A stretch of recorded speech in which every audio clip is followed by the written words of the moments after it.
Our next conversation. The recent deadly attacks across Kaduna, Niger and Kebbi states may have lay bare a grim reality where insecurity has intensified and trust within communities is fractured. At least 17 soldiers have been killed and several others injured in a series of coordinated attacks in Kaduna and Niger State. The Nigerian military faced heavy firefights as it repelled simultaneous attacks in multiple communities, leading to the neutralization of several insurgents. Meanwhile, in Kebbi State, Governor Nasir Idris is taking a hard stance on local informants accused of aiding Bandits group. The governor warned that the state government is considering stricter laws, including life imprisonment for anyone found guilty of aiding or abetting the violence. Tony Abaton, let's start this way. 17 soldiers killed, just like that. Talk to me. What led to this deadly confrontation in Niger? So, was it an ambush? Was it a routine patrol gone wrong? What led to 17 soldiers just like that? You know, there cannot be smoke without fire. We recall that we have been talking here about the fact that our intelligence gathering has been compromised severally. If it is compromised, there's very little you can do. You know, there's a saying that the enemy is within the house and not without. If the enemy is within, it is easier for the person coming outside to be successful in whatever he's trying to do. And only 2 weeks ago, even early last week, the Chief of Defense Staff gave a hint, which Nigerians are not particularly paying attention to, that most of those things that happens there, they were insider information from the communities, giving information to those people who are attacking. And the military itself, at this time around, should not be exempted from this particular thing. Because if there is no insider information, giving information, there are black legs within the system, within the community, within the military, within the general system, that those people will not have the effrontery to even come out and attack. Because if they have the information, they know where to get you, they know how to get you, and they know what to do. So I think we should begin to look at that penalty. Anybody that is found guilty, I think we should make it a national policy. People in the National Assembly should talk that if you are giving information, probably those who are giving it, they are giving it for monetary gains. They are giving it for inducement. Yes. So if you are caught, you will face the same music that those people that are caught are doing. So I think we do really have to do something about, because it's not about military alone. It's about our collective resolve to stop. Because for what gain will you have when you supply information that will lead to the death of some people? So the military itself has been compromised through and through. But for the life of 17 soldiers, apart from the family they came from, you look at the fact that what it takes to train them. For the country to train 17 soldiers and the family they represent, it means something is seriously wrong with our society. If you can compromise life like that, something is wrong with our society, and we have to do something about it. Tony, 17 soldiers, but what should the federal government's response be to these losses? Should it just be, oh, we condemnation, or should there be a serious tactical review on this case? You just said it. Tactical review, you know, a reviewed tactical, a reviewed strategy. If I've been playing the same game all the time and you're not scoring, for instance, football, what do? You 4-4-2, 4-5-1, and re-strategize. Because we cannot continue like this. First and foremost, my heart goes out to the deceased soldiers and their families. It's sad, you know, it's sad, because we cannot be saying the same thing over and over again. Something needs to change. Something needs to change. It shouldn't be the same old method. Truly, our intelligence may not be as good as we expect it to be. But I think the military needs to set. You can't be killing our soldiers on a daily basis. You can't because these days you hear a lot of people say, I know I can't get recruited into the Nigerian army because of things like this. And social media is there playing a role. You know, they say this all the time. They are not, you know, I won't say they are not protected, but something needs to happen. Something, first and foremost, we must stop this issue of what they call de-radicalizing and rehabilitating. I mean, yes. You know, putting them back into the... It has to stop. It must stop with, you know, all those people doing it, all the states doing it must stop. The federal government needs to drive it, you know, sink it into their brains. You have to stop it. How can you welcome criminals? I think we talked about it last time here on this desk. You cannot do that because they are the people sabotaging the effort of the Nigerian military. They sell information because they are inside. You stop it first and foremost. Stop pardoning. They don't pardon them. Criminals should be treated as a criminal. These guys are terrorists, and I hate to hear people calling them bandits. Now, you can't be killing people on a daily basis. Absolutely. It's not good. Something needs to give in. Something we must change. It's not about every 2 weeks or every fortnight. They must say to the president, if the service chiefs are not doing enough, they must give way. So you think your head should roll? No, it's not about sitting down with the president and saying, this is what you did. Something has to happen. It has happened before. You know, if you're not giving me a result, how can you explain to me, for instance, I'm the president, and my service chiefs, 2 weeks ago, we talked about it. And today I'm hearing that maybe last week about maybe 10. And today you're coming to tell me 30 people were killed. So what are you doing differently? That's not the news I want to hear. Something has to give it. You must show workings. You must do something different. I mean, these are people too. They came from families. And government is not, they are funding this operation. They're not lacking in funds. So where do we get it wrong? I mean, the other side of this conversation, Kebbi State Governor is advocating for death penalty for informants, you know, and aiding these bandits. But talk to me, is this enough? Well, it is not enough. When the heads have been taken off, there's no need crying. Why can't we prevent this thing from happening? Instead of when you say, yes, death penalty, but they have killed people, they have thrown a lot of families into disarray, they have destroyed a lot of destiny. So I think, like he said, time has come for, because before you can become a general in the military, before you can head a platoon, you must have gone through a particular experience. So they should allow that experience, the amount of money Nigeria has seen to train them, to expose them, they should bring it to bear in the way they run the armed forces now. Because to everybody that is killed, it represents a family, it represents a future that has been destroyed, money has been spent to bring them up, hopes have been dashed. So I think this time around, the president has to do something about the leadership of the Nigerian forces. They are trying, but they have to begin to think out of the box. We have been saying it here. People should do things differently to get a different result.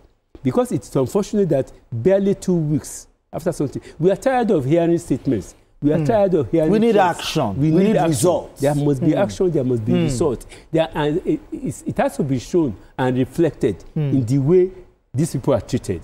I mean, these terrorists. These people are terrorists, and it has to be reflected. We have to do something about it. I mean, what could make locals act as informants for bandits? I mean, what could push them to? Is it ideology? Is it coercion? There's nothing like ideology. Economic desperation? It is not. It is inducement. It is purely inducement. It's because of money. It's because of money. So it's not as if they are coerced to do it. To give away the life, to give away information that will affect the life of a community member. Because they are all from the same military community, whether you like it or not. I mean, what do you... And these are people that are familiar with us, as in this states in question. They are not spirits. They are not spirits. These are people they know. They patrol around. They ride in bikes, hundreds of bikes. When they want to move, people see them. They don't fly on air. Exactly. So let me just talk about... They hide among... Going back to what Kebbi State Governor said, you know, about proposing, you know, looking at, you know, the law affecting death penalty and all that. But he was talking about informants. Yes. He wasn't talking about the bandits, the terrorists. Yes. You know, so if you're looking at in the direction of the informant, what about the terrorists? You know, I think the governors of these states in question needs to sit down. It's not things, you know, you sit, you know, alone and discuss. They must sit together and go and meet with the federal government. It has gotten to that level. I know the federal government is making efforts in the military and all that, but you need to sit to the president. It's getting to the level of national emergency. Yes. People are being slaughtered. It's not because we're in Lagos. As we speak, operation is going on. People are being slaughtered as we speak. But this call for the death penalty for informants, do you see it as a necessary deterrent?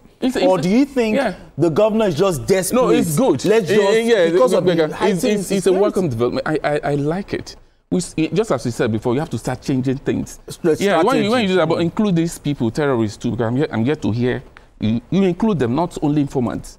So it's proposing it. Then from there, activate it, execute it. Let us see. It's easy to say. Most times, there are no action to this thing. So say it and let it be actionable. Now, you said something that, it's about the money that they get from it. But if the lives of the people around those areas is improved, do you think they will still want to act as informants? Criminality has nothing to do with taking money. When you are a criminal, you are a criminal. A criminal can be somebody holding a pen like this, stealing money. So I think it is criminal tendency. People have no respect for life.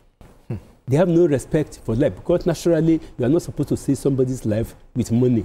So we have no respect for life, and people have to be reorientated. Like we spoke here last week.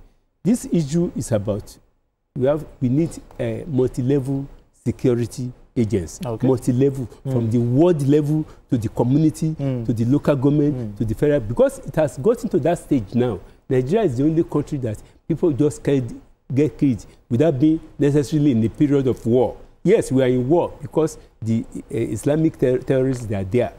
So I think we have to do multi-level security. But I won't call it policing because it's beyond what police can handle. Now in Nigeria today, it has to be from the community level. Let the governors begin to use their security vote to begin to use it so that it can be effective. Security, because they collect security vote beside the Nigerian armed forces. Naturally, the military is not supposed to come in at this stage. But if we use the security vote well, use the police well, multi-level policing from the community. They have sheriff in UK, in US, they have local police. It has become, we should forget about the sentence and sentiment of saying they don't need to say police. We are past that. I think that's where I was going to. I think we are getting to that level now. We are getting to a level in which a community has to have its own police with laws. Like local vigilantes? Not only legalized. Not just local vigilante, and then the government can just... Vigilante is ad hoc. We need a standing security for each community, local government, state government. The IG talked about it. I mean, but let's still going back to that 17 soldiers, because I still feel, I feel for them. Let's talk intelligence. Do you think our soldiers are adequately supported in terms of intelligence, in terms of logistics and welfare, to take such high-risk missions? I have no doubt about that. Because how intelligent is our intelligence? I have no doubt about, as I said before, there are sabotage in the system. It is compromised. And that's where we should look at, and what we are seeing today is beyond what we are seeing from here. It goes, something is happening, something is happening, and we need to sit down as a people and tackle it. You see, we've sat on this desk many times. We talked about this over, and if it keeps happening over and over again, it tells you that there's more to it. So we need to sit down together and tell ourselves the home truth. I've said it many times, and I'm repeating it again, that these are known people. They're not ghosts. Most times the governors fraternizes with them. They sit with them. They drink with them. The other day we talked about special advisor to a governor advising, that we're going to bring. I mean, what on earth to negotiate is that? I don't understand. So we know where our problem is. Most times it's when you don't know. It's when you don't know that you're confused. In this case, we know the issues. They meet with these people. I've seen videos where they say to them, you don't beg them. So stop that first and even though the Kebbi State governor said that, the is proposing death penalties for informants, do you think it could set a precedent, for other states dealing with informants? you know, and internal collaborators, as the case may be. Let me take you back. About 2 years ago, the former governor of Katsina State came out openly. I still have the photographs here. To pay money to bandits. No, sorry. Pay money to them. They compromised the system. The person that negotiated, I think this government has refused to allow him to negotiate. He negotiated with them, negotiating with terrorists in camera. On behalf of? On behalf of the negotiating, open negotiation, and which means you know these people. If you know these people, that it means you have you lack the capacity or the authority to sit as the governor of a particular state. You can be negotiating with people who are trading with your citizens' lives. And killing your people. And killing your people, and you are negotiating with them. You say that, are they like you said, they are not ghosts. So can't we arrest them? Are they higher than the state? Are they bigger than the state? They are not same actors, but you are recognizing them and negotiating with evil-minded people. It is unfortunate. Until we get back to that level and stop that attitude, these people, if you say, maybe it is when they are caught that you are going to sentence them to death, Abi. When they are not caught in court. And you fund them. Because they have the resources. They have the resources. Complete fund. To present them from getting caught. They have resources. So let us forget about trying them. Forget about preventing it. Our problem is that we don't prevent things from happening. Wait for it to happen. We're not proactive. The head is off, we start crying. Well, if in preventing them, I think this matter needs to be looked at, the issue of education, the issue of poverty in those areas. You know, if poverty is not tackled, poverty is one, we know. Yeah, but in this same country, I remember an administration. That set up an Amajiri school system, and I know the kickback it got. You know, I don't want to go on that part, but we know the issues, as I said before. You know, we know poverty is one, but are you ready to, to rescue them? Absolutely. We know the issue. We are ready to. It's easy. The funds are there. Nigeria is not lacking when it comes to funding. We dispense these funds on a daily basis to tackle an issue, but the issue is not going. It doesn't. It means that something is wrong somewhere. It's when you don't have it. It's when you complain, but you're putting it there, and you're not getting results. So what do you do in this case? As I said before, it's not even about changing service chiefs or heads a security unit and all that. It goes beyond that. We need to tell ourselves the home truth. Something is fundamentally wrong somewhere. All right, then. We need to go on this quick break. And when we return, the conversation continues. Don't go anywhere. Stay a journalist. Hang out.